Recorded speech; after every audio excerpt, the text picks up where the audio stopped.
पिछली क्लासेस में हमने डिस्कस किया क्लाउड कंप्यूटिंग के बारे में और ग्रिड कंप्यूटिंग के बारे में हमने डिस्कस किया। आज हम बात करने वाले हैं क्लाउड डेटाबेस के बारे में। तो समझने की कोशिश करते हैं क्लाउड डेटाबेस होता क्या है और प्लगेबल डेटाबेस को भी हम डिस्कस करेंगे। तो अगर हम क्लाउड डेटाबेस की बात करें तो जो क्लाउड डेटाबेस है वो आपका ट्रेडिशनल डेटाबेस जैसा ही है, लेकिन उसके साथ क्लाउड कंप्यूटिंग की एड ऑन आपके पास फैसिलिटी है। मींस ऐसा डेटाबेस जो आपका ट्रेडिशनल कहना चाहिए, जैसे आप बात करो नो सिक्वल डेटाबेस भी हो सकता है या आरडीबीएमएस डेटाबेस भी हो सकता है, ठीक है, जहां आपके पास फिक्स फॉर्मेट में जो आप डेटा स्टोर करते हो, टेबल के फॉर्म में स्टोर करते हो, तो आपका आरडीबीएमएस हो गया। दूसरा नो सिक्वल टाइप का डेटाबेस भी हो सकता है या नो एसक्यूएल टाइप का डेटाबेस भी हो सकता है, लेकिन अगर उसके साथ क्लाउड कंप्यूटिंग की फ्लेक्सिबिलिटी है, क्लाउड कंप्यूटिंग अगर आप उसके साथ एड ऑन यूज कर रहे हो तो आप उसको क्या बोलोगे? क्लाउड डेटाबेस बोलोगे। तो बट ऑब्वियस है, a cloud database is a database service built and access through a cloud platform. It serves many of the same functions as a traditional databases with the added flexibility of cloud computing. User installs software and a cloud infrastructure to implement the database. But obvious है, जब आप cloud infrastructure use कर रहे हो तो cloud computing के आप जो कंपोनेंट्स है वो सारे के सारे यूज कर पाओगे। और जैसे कि आपको कोई रिसोर्स चाहिए, सॉफ्टवेयर चाहिए, स्टोरेज चाहिए, तो आपको जितनी रिक्वायरमेंट है उसके बेस पे आप पे करके उसको यूज कर सकते हो या क्लाउड प्रोवाइडर से ले सकते हो। तो डेटाबेस जो भी आपका ट्रेडिशनल डेटाबेस है उसके साथ flexibility of cloud computing is called cloud database. तो आप सिंपल लैंग्वेज में आपको समझ रहे हो तो आप देखो, जैसे अगर मैं बात करता हूं कि मेरे पास एसक्यूएल की फीचर्स हैं और साथ में क्लाउड कंप्यूटिंग के फीचर्स हो, ठीक है, तो क्या हो गया? आपका क्लाउड डेटाबेस हो गया। नो एसक्यूएल के आपके पास नो एसक्यूएल डेटाबेस है और साथ में क्लाउड कंप्यूटिंग के फीचर्स हैं, तो बट ऑब्वियसली आपका क्लाउड डेटाबेस हो गया, ठीक है। तो अब हम की फीचर्स के बारे में बात करते हैं। तो a database service built and access through a cloud platform, ठीक है।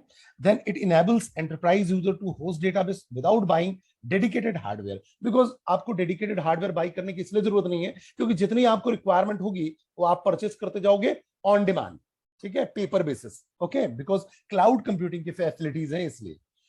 It can be manage by the user और offered by as a service and manage by a provider. So इसका मतलब ये हुआ कि it can be manage by the user, तो it can be manage by the user और offered as a service and manage by a provider, cloud provider की बात कर रहे हैं। It can support relational databases like MySQL, PostgreSQL, Oracle, and NoSQL database also like MongoDB and Apache CouchDB.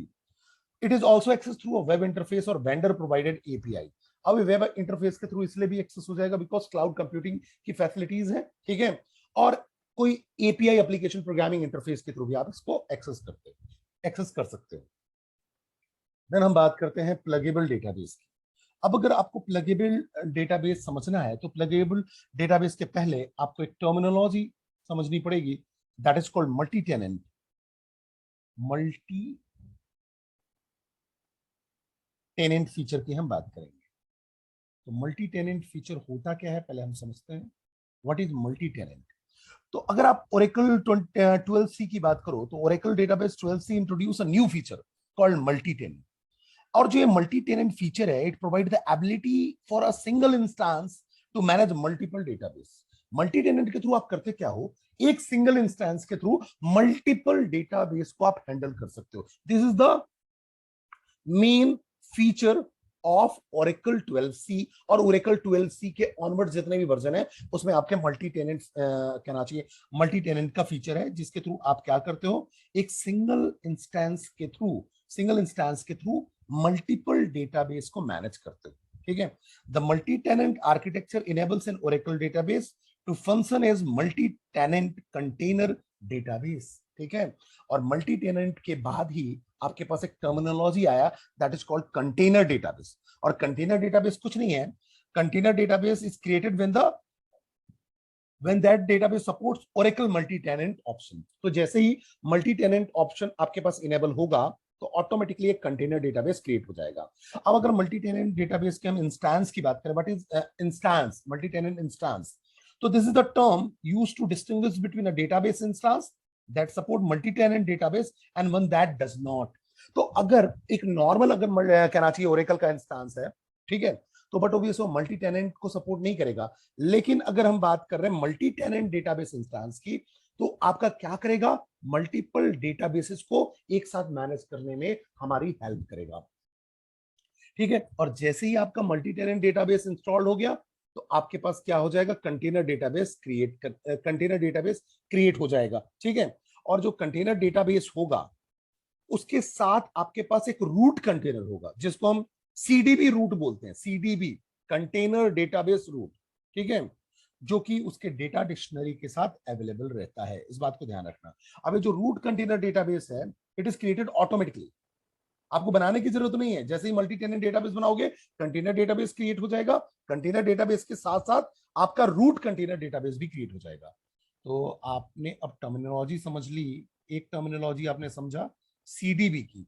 CDB का मतलब हुआ container database. जैसे ही multi tenant architecture की आप बात करोगे, मल्टी टेनेंट फीचर की बात करोगे, ऑटोमेटिकली आपके पास कंटेनर डेटाबेस क्रिएट हो जाएगा। उसके साथ आपके पास क्रिएट होगा आरसीडी। आरसीडी बोले तो रूट कंटेनर डेटाबेस, ठीक है, जो कि ऑटोमेटिकली क्रिएट होता है and it contains the data dictionary for the CDB. ये क्या कंटेन करता है, डेटा डिक्शनरी को कंटेन करता है। किसका, सीडीबी का। सीडीबी मतलब कंटेनर डेटाबेस का। अब इसके बाद टर्मिनोलॉजी आती है PDB, that is pluggable database. तो नेक्स्ट टर्मिनोलॉजी अगर हम बात करें, तो नेक्स्ट टर्मिनोलॉजी हमारे पास है जिसको हम बोलते हैं प्लगेबल डेटाबेस। तो हम अब बात करते हैं प्लगेबल डेटाबेस की। प्लगेबल डेटाबेस को हम शॉर्ट में पीडीबी भी बोलते हैं। अब ये प्लगेबल डेटाबेस होता क्या है, तो प्लगेबल डेटाबेस जो है वो ऐसा डेटाबेस है that are stored within the CDB, जो कि सीडीबी के अंदर स्टोर्ड होते हैं। समझना, सीडीबी के अंदर स्टोर क्या होता है, प्लगेबल डेटाबेस स्टोर होता है, ठीक है।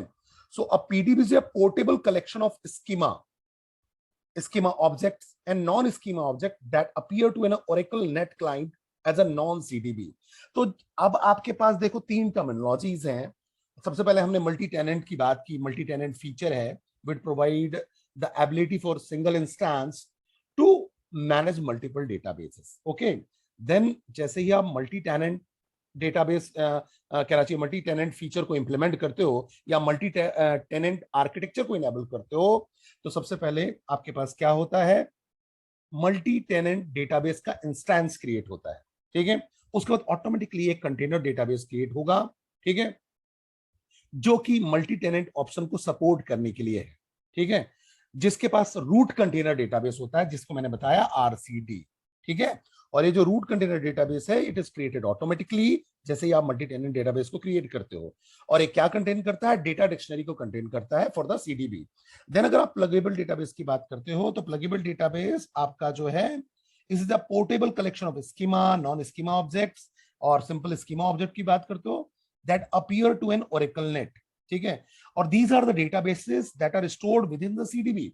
ये कहां स्टोर होते हैं, सीडीबी के अंदर स्टोर होते हैं, मतलब कंटेनर डेटाबेस के अंदर स्टोर होते हैं। ओके, तो बात ये आ गई कि what is the major benefit of multi tenant features.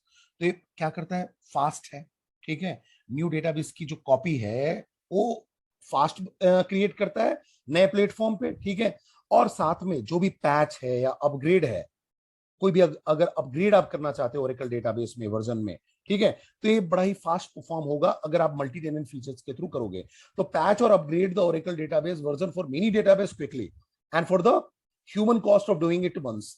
Patch or upgrade, unplugging a PDB and plugging it into different CDB in the latest version also means आप ऐसा समझ लो कि इसमें आपको ये फायदा है कि आप प्लगेबल डेटाबेसेस को, प्लगेबल डेटाबेस होने के चलते आप कोई भी अपग्रेड है, कोई भी चीज डिलीशन है, वो आप प्रॉपरली अप्लाई कर सकते हो और फास्टली अप्लाई कर सकते हो, ठीक है। तो अब हमें बात समझ में आ गई कि जो प्लगेबल डेटाबेस है ये क्या है, आपके सीडीबी के अंदर होता है। जितने भी पीडीबीज होंगे वो सीडीबीज के अंदर होंगे और एक CDB can contain multiple PDBs. जो सीडीबीज हैं वो can contain multiple PDBs. Each PDBs appear on the network as a separate database. और हर पीडीबी की अगर हम बात करें तो जो पीडीबीज हैं वो क्या करता है, सेपरेट डेटाबेस की तरह बिहेव करता है। मतलब PDB appears on the network as a separate database. तो फायदा ये हो गया कि आप क्या कर सकते हो, जब भी हम क्लस्टरिंग की बात करते हैं या रियल एप्लीकेशन क्लस्टर की बात करते हैं, आरएसी की, तो जब रियल एप्लीकेशन क्लस्टर की बात करते हैं तो जैसे अगर मान लो मुझे कोई कंपोनेंट ऐड करना है, तो कंपोनेंट ऐड करने के लिए आप क्या करोगे, इंस्टांस की मदद से आप पीडीबी को प्लग इन और प्लग आउट कर सकते हो। प्लग इन मतलब मैंने उस डेटाबेस में उसको प्लग इन कर दिया, इसका मतलब उस पर्टिकुलर फीचर को मैं यूज करना चाहता हूं, जब जरूरत नहीं है मैं उसको प्लग आउट कर दूंगा, बिकॉज एक सीडीबी में मल्टीपल पीडीबीज हैं, तो आप इसको प्लग इन और प्लग आउट कर सकते हो बिकॉज ये अवेलेबल होते हैं इंस्टांसेस के साथ। ठीक है, तो बट ऑब्वियस है PDB is available on more than one instance of an Oracle RAC. RAC means Real Application Cluster. So it is typically managed by the service running on the PDB. So you can manually enable PDB access on each instance of an Oracle RAC CD by starting the PDB manually on that instance. Means need के according आप जो pluggable database है इसको plug in कर सकते हो और plug out कर सकते हो, बट ऑब्वियस है जब आपको उस पर्टिकुलर फीचर की जरूरत है तो अब आप प्लग इन कर दोगे, अदरवाइज प्लग आउट कर दोगे। तो this is the major feature जो कि Oracle 12c से इंट्रोड्यूस किया गया था। Thank you.